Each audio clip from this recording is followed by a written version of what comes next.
एक सवाल सरकार से। दोस्तों, पहले हम रोड टैक्स देते हैं, फिर ऊपर से टोल टैक्स भी देते हैं। हर 20-25 किलोमीटर चलने की टोल टैक्स अलग से।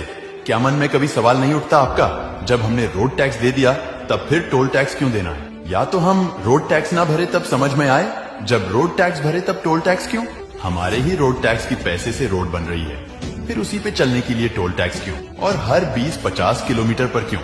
एक दिन मैंने हिसाब निकाला था, दिल्ली से कलकत्ता अगर अब गाड़ी से चले जाए तो डीजल के खर्चे से ज्यादा टोल टैक्स की खर्चे आते हैं। तो हम हिंदुस्तान की सरकार को इनकम टैक्स के रूप में, कॉर्पोरेट टैक्स के रूप में, वैल्यू एडेड टैक्स के रूप में, सेल टैक्स के रूप में, रोड टैक्स के रूप में, टोल टैक्स के रूप में, प्रॉपर्टी टैक्स के रूप में, हाउस टैक्स के रूप में, ऐसे ही 64 टाइप्स टैक्स के रूप में हर साल हम 20 लाख करोड़ दे देते हैं। 6,14,000 करोड़ केंद्र सरकार को और बचा हुए सब राज्य सरकार को 35 राज्य में। फिर भी हमारे देश में गरीबी, भूखमरी, बेकारी क्यों है?